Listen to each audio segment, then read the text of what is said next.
Adsorption, absorption and जॉर्प्शन। तीन terms, तीन parameters हैं जिनको हमको ठीक से समझना है। और तीनों को समझने के लिए मैं सबसे अच्छा एग्जांपल जो समझता हूं मैं वो आपके सामने रख रहा हूं, उसको आप ध्यान से सुनिएगा। हम चने की बात करते हैं। चने को पीस के बेसन बनाया जाता है।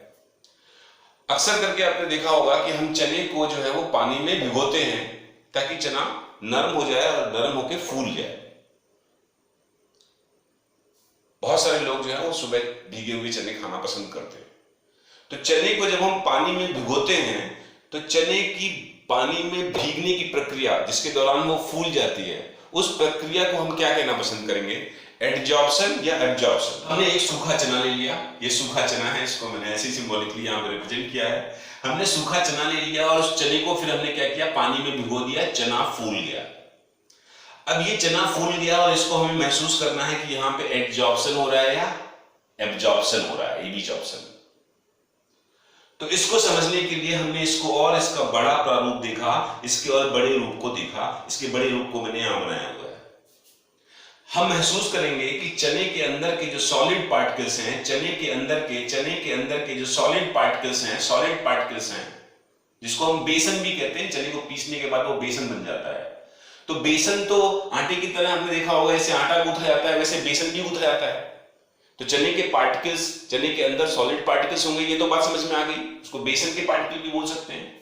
तो चने के अंदर जो सॉलिड पार्टिकल्स होते हैं, सॉलिड पार्टिकल्स अब बेसन में हमने यहां पे लिख दिया है, उसको जब हम और मैक्रोस्कोपिकली देखेंगे, ऑब्जर्व करेंगे, तो यहां पे आप देखेंगे कि ये बड़ा वाला आपको राउंड शेप का दिख रहा है, वो है सॉलिड पार्टिकल चने का, बेसन का। तो होगा क्या कि सॉलिड पार्टिकल के ऊपर जब वाटर की लेयर यहां पे जम जाती है, इसके सरफेस पे आके वाटर चिपकने लगता है और वाटर की लेयर एक प्रॉपर बन जाती है, उसी की वजह से हमको दिखता है कि हाँ यहां पे ये फिनोमेना हुई है, चना फूला है। तो जिसका लॉजिक हमको समझ में आया मेरे भाई कि चने की फूलने की प्रक्रिया में भी एब्जॉर्प्शन ही यूज हुआ है, क्योंकि चने के अंदर बेसन के सॉलिड पार्टिकल्स हैं। वो सॉलिड पार्टिकल्स के ऊपर ही जब वाटर की लेयर चिपकेगी तभी वहां पे क्या होगा? धीरे धीरे वाटर का कंसंट्रेशन अंदर की तरफ बढ़ता जाएगा और चना फूलता जाएगा। अरे यार ठीक ऐसे ही समझो जैसे बेसन को आप गूंथते हो। बेसन को जब आप गूंथते हो तो बेसन के पार्टिकल के चारों तरफ वाटर की एक लेयर बन जाती नहीं बन जाती है? तो वही सेम लेयर जो है वो यहां पे अपने आप बनेगी नहीं बनेगी? धीरे धीरे बनेगी।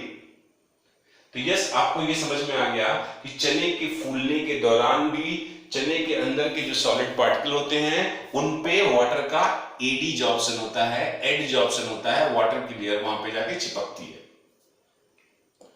तो ठीक है, ये एडजॉर्प्शन हुआ। कुछ लोगों ने सोच रखा होगा कि हम बोलेंगे कि सर चने का फूलना तो एबजॉर्प्शन होता है, एब्जॉर्प्शन होता है। तो ठीक है, आप सोचे रहो, हमने एक कहानी बताई, अब इस केमिस्ट्री को और ओपन करता हूं, जरा समझिए। आपने पूरे चैप्टर में एडजॉर्प्शन को पढ़ा है और यहां पे मैं बताने की कोशिश करूंगा कि एडजॉर्प्शन और एबजॉर्प्शन में कोई डिफरेंस है क्या। मैं बता रहा हूं, ध्यान से सुनिएगा। एडजॉर्प्शन और एबजॉर्प्शन में कोई केमिकल डिफरेंस नहीं है। डिफरेंस सिर्फ फिजिकल प्रॉपर्टीज का है, सिर्फ फिजिकल अपीयरेंस का है, सिर्फ प्लेस का है। एडजॉर्प्शन जो होता है वो सरफेस फिनोमेना होता है, रस्टिंग। एग्जांपल इसका एक है रस्टिंग। एडजॉर्प्शन एक सरफेस फिनोमेना होता है, जैसा कि आप रस्टिंग में देखते हैं कि लोहे के चारों तरफ जो है वो कोरोड हो जाता है, कोरोजन हो जाता है। लोहे के केवल सरफेस पे ही क्या होता है? रस्टिंग होती है, कोरोजन दिखाई पड़ता है आपको। तो एडजॉर्प्शन एक सरफेस फिनोमेना है जहां पे केवल सरफेसेस पे ही पार्टिकल का कंसंट्रेशन बढ़ता है। जैसे आपने चाक को, ये जो चाक लिया हुआ है, इस चाक की अगर मैं बात करूं तो चाक को अगर हमने पानी में डुबो दिया, चाक को पानी में हमने इस तरह से डुबो दिया, ये पानी है और इसमें हमने चाक को इस तरह से डुबो दिया, और डुबोने के बाद मैं आपसे कहूं कि देखो भाई पानी की लेयर इस चाक के चारों तरफ बन गई नहीं बन गई है? हाँ सर, पानी की एक लेयर चारों तरफ चाक के बन गई है। तो क्या ये पानी अंदर भी गया है? आप खुद ही देख लो अंदर गया है या नहीं गया है। नहीं सर, ये पानी अंदर की तरफ नहीं गया है, केवल वाटर सरफेस पे ही एब्जॉर्ब हुआ है।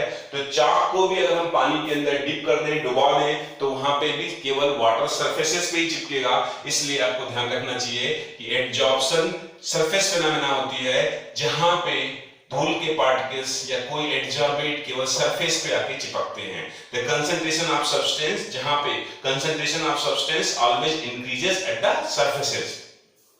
यहां पे मैं लिख सकता हूं, यहां पे आपको बता सकता हूं, कंसंट्रेशन ऑफ सब्सटेंस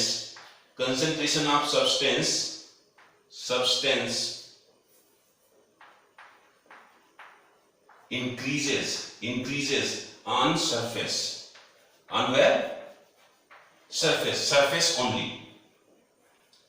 तो मैंने आपको बताया कि एडी जॉब्सन और एबी जॉब्सन में कोई केमिकल डिफरेंस नहीं है, सिर्फ फिजिकल प्रॉपर्टीज का डिफरेंस है, फिजिकल अपीयरेंस का डिफरेंस है, जिसके दौरान एडजॉर्प्शन में सरफेस पे ही कंसंट्रेशन पार्टिकल का बढ़ता है और ये सरफेस फिनोमेना है। लेकिन हम एब्जॉर्प्शन की बात करें तो एब्जॉर्प्शन के बारे में बोलूंगा कि absorption is a bulk phenomena. जब हम कॉटन की कोई रुई लेके आते हैं, उस कॉटन की रुई को पानी में डुबो देते हैं तो वो पानी अंदर तक घुस जाता है, और अंदर तक घुस जाता है यानी पूरे बल्क में इनसाइड जो है वो यूनिफॉर्मली डिस्ट्रीब्यूट होता है, और इसकी वजह से हम बोलेंगे कि एडजॉर्प्शन, एबी जॉब्सन क्या होता है? बल्क फिनोमेना है। दूसरी तरह से अगर आपने देखा चने की बात, तो चने की बात अगर हमने करी, पूरी बात मैं आगे चल के आपको अच्छी तरह से समझा दूंगा, फिलहाल तो आप देखिएगा कि चने को जब हमने पानी में भिगोया तो पानी अंदर तक पूरे पार्टिकल में यूनिफॉर्मली डिस्ट्रीब्यूट हो गया, चना अंदर तक फैल गया, चने की कंसंट्रेशन, चने में पानी का कंसंट्रेशन अंदर तक दिखाई पड़ा। तो यहां पे हम बोलेंगे concentration of substance increases throughout the bulk या inside। तो एब्जॉर्प्शन में फिर से मैं बोलूं तो कोई केमिकल डिफरेंस नहीं होता है। एडजॉर्प्शन और एब्जॉर्प्शन को केवल फिजिकल डिफरेंस के आधार पे हम इसको डिफरेंशिएट करते हैं। एडजॉर्प्शन, एडीजॉर्प्शन सरफेस फिनोमेना होता है जहां पे पार्टिकल का कंसंट्रेशन केवल सरफेस पे बढ़ता हुआ दिखाई पड़ता है। एबी जॉब्सन जो होता है वो बल्क फिनोमेना होता है जहां पे पार्टिकल का कंसंट्रेशन जो होता है वो अंदर की तरफ भी यूनिफॉर्मली दिखाई पड़ता है।